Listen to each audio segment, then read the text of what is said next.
It's good to be alive, good to be alive. Yeah, it's good to be alive, and we all want to see you thrive. Hang on for the ride. This is Paul Vibes, bringing you a spiritual flow and information that can remedy the soul. A man for the people, message in a bottle, but he threw it in a podcast. Now it's full throttle. Life is never hollow, but if you ever feel twisted or need to be lifted, yo, my man is gifted.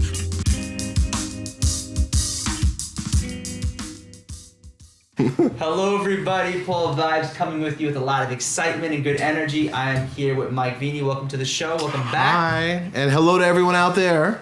We've been having a lot of, and the viewers watching have seen us in a couple of clips so far. But this is a topic that it's a sad one to talk about. It's a sad truth, I think. Energy vampires. Ooh. But it is something that needs to be talked about. And you know, I'm lucky to be with you because you are somebody who's the opposite of an energy vampire. You're someone that, at least for me, I think other people too, they walk away from talking to you, they feel better. They feel good. They're not walking out like, what the heck, I need to take a nap.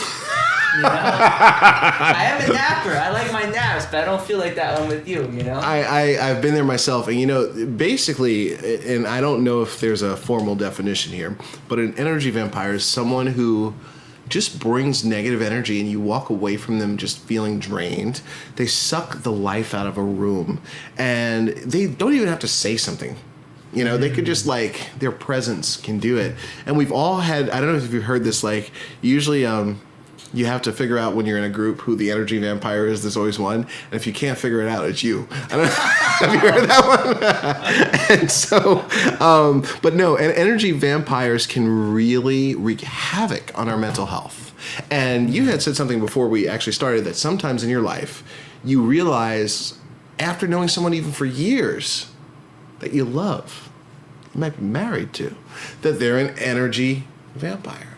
And so, what are your thoughts on that? Well, like I said, sometimes we realize that when it's too late, and I think we're going to have a dialogue about how to kind of see those signs. But to me, like you mentioned, it's like, how are you walking out of these interactions? It could be someone you just met. It could be someone you've known for your whole life. And sometimes I think what happens is we get so used to feeling a certain way that we don't think anything is wrong. Oh, this is just how things are. This is just how that person is. But when you start hanging out with high vibrational people who we walk away feeling good, then you start to realize, okay, what are the characteristics of the people that make me feel good, that have good vibrations, good energy, and what are the characteristics of the people who I walk away and I'm like, I need a vacation. I need a break from this person. But here's the deal. Sometimes we can't, you know, we live in the same house. Sometimes we live in the same room. Sometimes it's our professor, it's the students in our classroom, and it's challenging to kind of have that mental space to cope and deal with those Ooh, people. You are speaking right to my heart. I got so much to say here. First of all, let me say this. I don't think I've really shared this, and I'm just going to go for it. I've never said it before. Do it. I'm what they call an empath. I'm very sensitive. I pick up on other people's energy.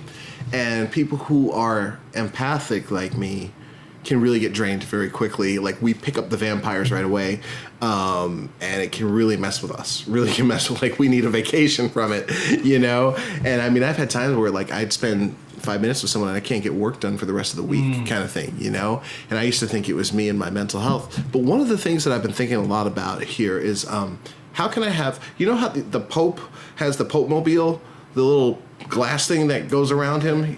Like, he travels in like a little... Almost like a bubble. Yeah. Like, how can I have my own Pope Mobile? Not buy a Pope Mobile and... Like, that'd be weird if I was like sitting here in a Pope Mobile talking to you. That'd be a really cool interview.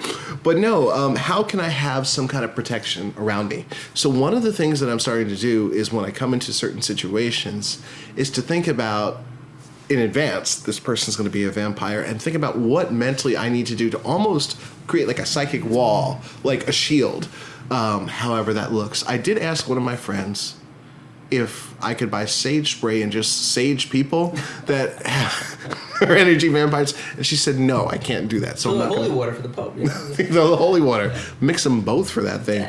But that's something I'm working on now in my life, psychically, is how do I do that? Does it always work?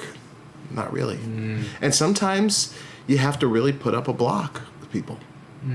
But like you said, you made a good point there, and you said, I need to be prepared. What do I need to do before I go in a situation? And that might look like this. And then everyone's different. And the viewers watching this, take some of the things that we talk about, try your own things, look it up, talk to other spiritual teachers, other whatever. One of the things I do is maybe you need to meditate a little bit extra before that person. Maybe you need to take some conscious deep breaths, drink more water, maybe some stretching. Like those may sound like silly things, but whatever allows you to feel more grounded. If you have a book that puts you in a good place, or a friend that puts you in a good place that's not an energy vampire, talk to that person. You know, therapy, we mentioned seeing therapists helps with talking about different people. And actually you said something really good there, having a friend. So, you know, for instance, I could say to Paul, like, look, I got to talk to XYZ person, make a phone call in a bit. Can I call you later? Because they're an energy vampire and I just want to get some good energy back. Yeah. So this way, you know, a friend who's positive can help you out. But, you know, one thing I actually want to bring up, I can't believe, and I hope the person that this is about is not going to watch this here.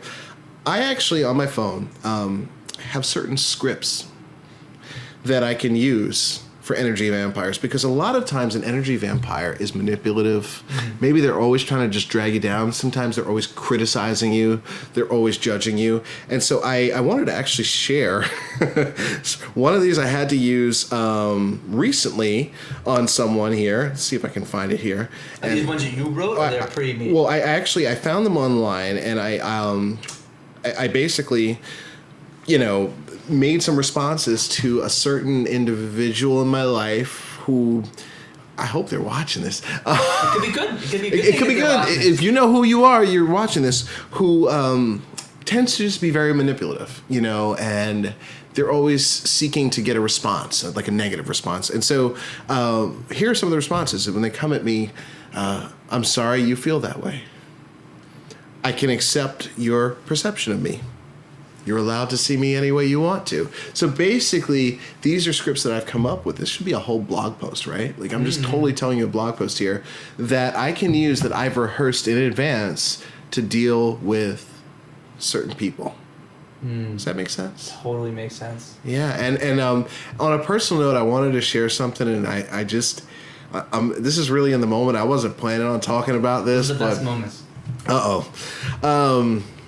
I'm like, here's my water. And in case any of my family is watching this, here's a disclaimer. My mom died in 2017, and I love my mom, and I miss my mom. And as a public figure, I don't say anything negative about family or friends. Don't even mention much at all, just, you know, little things here and there. But I also have a policy that if you're dead, you're fair game. I can say whatever I want. And I love my mom, but she was an energy vampire. Oh.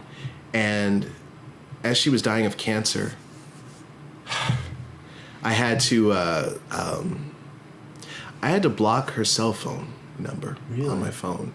I had to have limits of time as she's dying of cancer, because she would do manipulative things and just try to have conversations to pit me against my father and my brother and stuff like that. And yeah, you know, I never really shared that publicly, but I had to get a script for her. Like, certain times I would just say, oh yeah, you're right. That's what I would say to the vampire. They're going off on their tangent. Oh yeah, you're right. And I realized that it doesn't make her less of a person. She was an energy vampire for me, and that's the other thing. Someone who's an energy vampire for me might be a loving person to you. So, you know, we might be good energy for each other, but to some of you watching, we might be completely negative energy, and that's okay. You know, everyone's in a different spot with that. We can't really, like, quantify it on a scale. That'd be so cool if we could, right? The future is here. See what kind of vampire you Imagine are. That would be a good reader to have. But yeah, so basically going back to what you said, having some kind of script, some kind of, like, plan in place is important. Definitely, and that is something that doesn't happen one day. So people watching this, don't think that by tomorrow you're going to be some spiritual mindfulness guru that's going to be perfect in every situation, because I am open. I think you've been open too. Listen, even today, in this world going on, I have moments where, like, I need to make sure I practice what I preach. I need to make sure that I'm talking to my therapist week. I'm not skipping this week of therapy, or I'm not skipping meditation, because when you aren't taking care of yourself, you are going to be more, what I realized too is you're going to put yourself, I just realized, you're going to put yourself in situations around people like that more often than you would. Like, for example, this interaction, having Mike here, filming a bunch of these segments, has raised, we don't have a reader yet. If you got one, send us. Yeah, send us. On the podcast. Instead of testing Corona, test the good energy. But you know what? This has put me in a better state that's now going to affect the next few hours, and I think days, right? And then that amplifies. Then we have a follow-up call. Then I meet somebody else that's doing something similar, and it continuously improves my energy, my vibration, and I'm less susceptible. Me personally, you maybe watches, you may have different interpretations, but when I'm in a good place, I can see the signs. Like I knew right away Mike was the opposite. Like he's a cool dude, I can hang out with him, he's gonna make me feel good. After the phone call I feel energized, but there's certain people that I need to be respectful, like you said, have a script. But listen, we're not hugging, man. I'm gonna love you from far away. Exactly. There's an air hug. I love, I just want to repeat what you said. You just said something so powerful, and I'm gonna be writing about this at some point, and I will quote you. I promise. You will be susceptible if you're not taking care of yourself. That's important, right there. You can have all the scripts in the world. You can have sage on you and sage people. Please don't do that.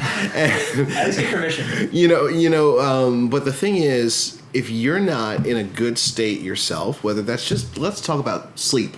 You don't have enough sleep, right? Oh, I need my sleep. Yeah, I need mine too. You're going to be susceptible to just negative things, and this goes into the whole law of attraction. But it really, really is true, and I love that you said that, because when you put in that effort, you are better prepared. Doesn't make it perfect. Let me just say this.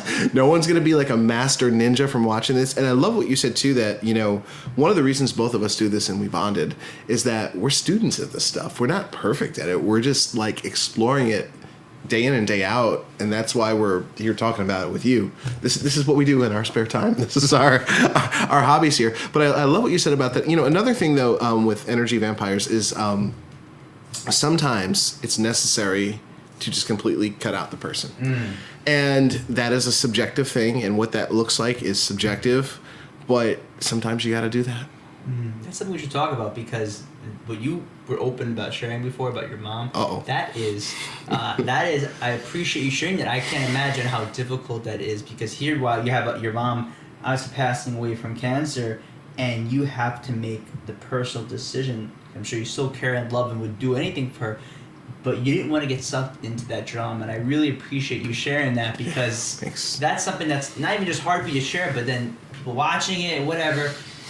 What would you say to people who may not even be in an extreme situation like that, but they're interacting with friends and family who are really bringing themselves down?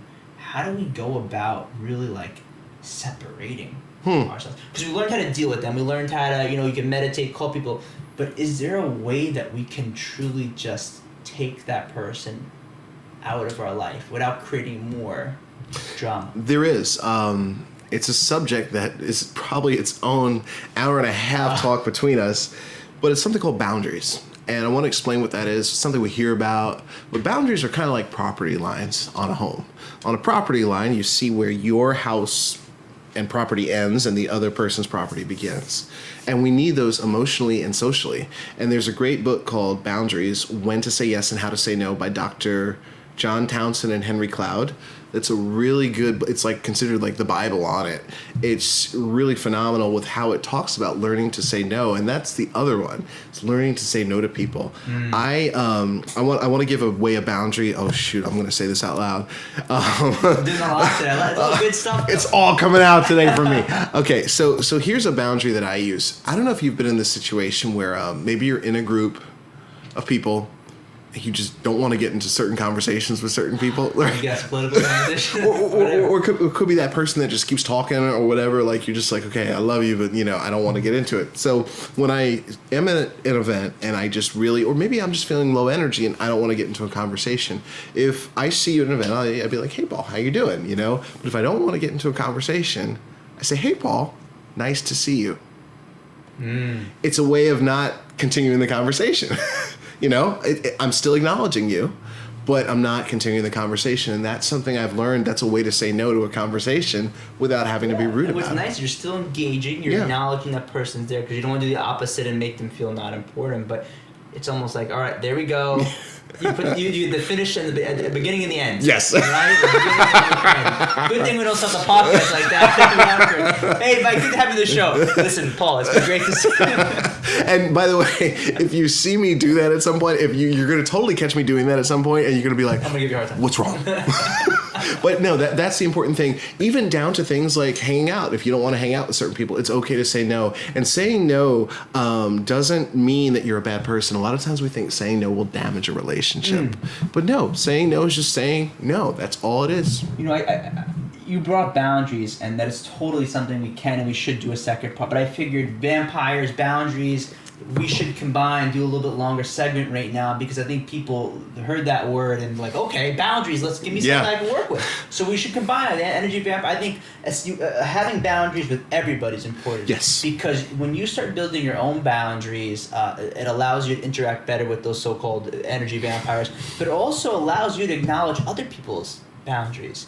Because what happens, I'll be honest, something I'm being vulnerable, you're being really honest here. One thing I'm just like love and like let's engage and connect, and sometimes, you know, most of the time my energy is received well, right?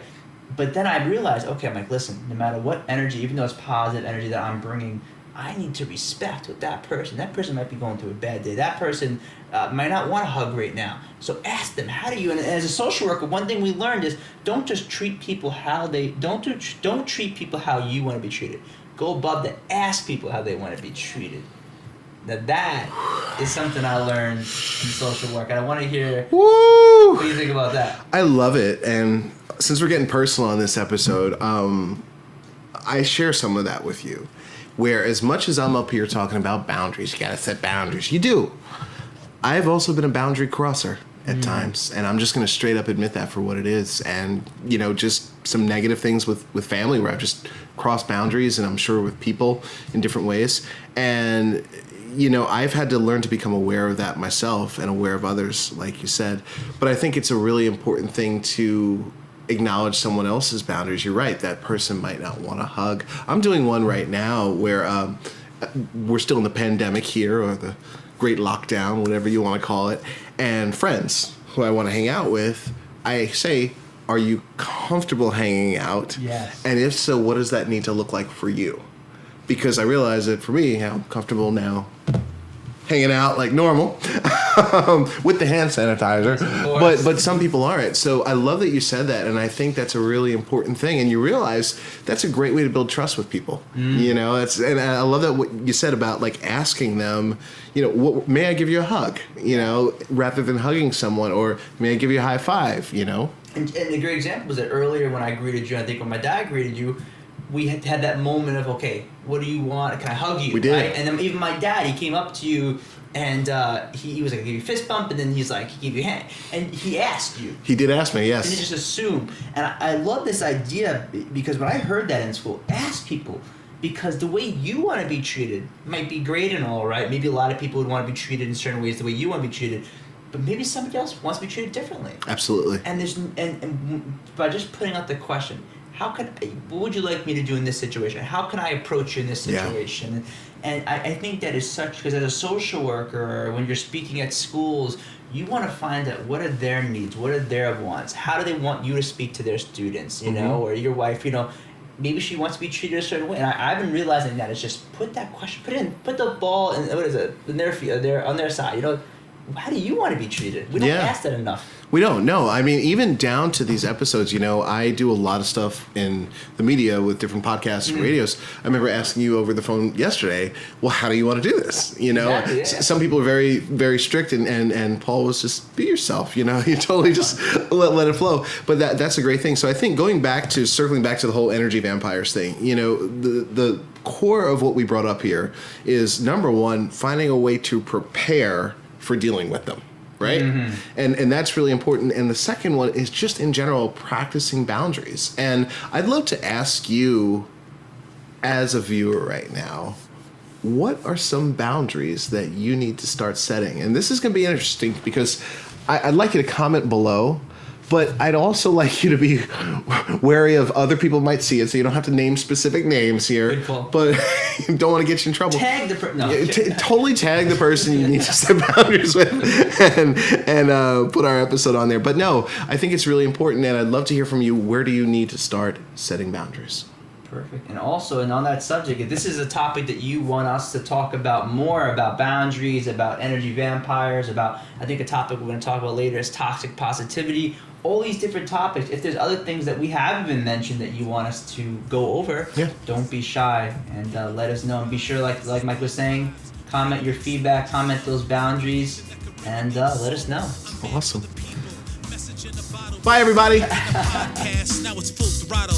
Life is never hollow, but if you ever feel twisted or need to be lifted, yo, my man is gifted.